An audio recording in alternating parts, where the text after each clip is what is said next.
Days after a WBRZ investigative unit exposed construction crews ignoring parish ordinances in Baton Rouge. State leaders pumped the brakes on the times when work on a railroad bridge can happen. The investigative unit and Chris Nakamoto with a follow-up to the noisy problem that caught the attention of some powerful people, including lawmakers. Sylvia, Michael, originally the city parish told us it had no jurisdiction over the railroad, but after state lawmakers saw our story, they got involved, bringing relief to the residents who live there.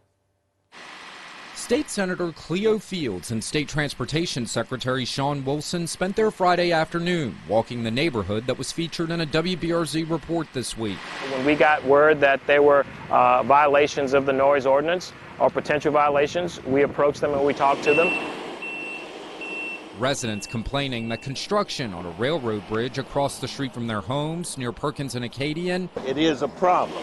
Was happening at all hours of the night. It's to raise the bridge and widen Acadian. And it wasn't just the noise, the dust captured by our cameras was unbearable. Very dusty. Very dusty. Like my sinuses is on a 10.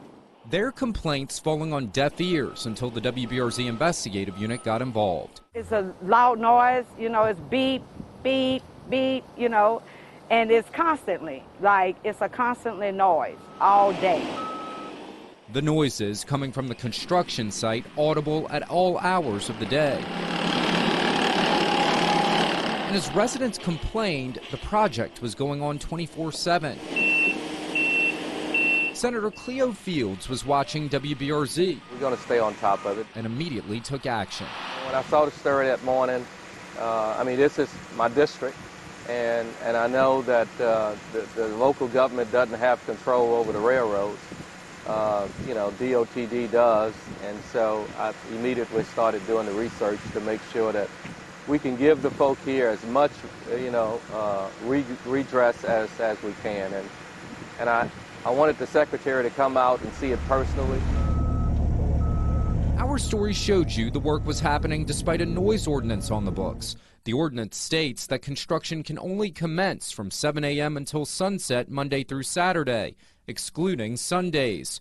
That is not what was happening, but will now. They make those types of construction calls as we do on every project, but that does not exonerate or relieve them of meeting those obligations of the local ordinance. And those local ordinances are passed by the city parish, and every contractor has to work within that or get a waiver from the city. That's not necessarily something the state overrides, and all of our agreements say that you follow those local agreements. Residents tell us they are pleased that their complaints are now being taken seriously, but they question why it took a news story and powerful people to get involved in order for something to be done. Yeah, I can assure the residents it won't happen again, and they have my cell number, so if something like that happens, I want to know about it immediately, because no neighborhood should be in these kind of conditions where you can't sleep at night.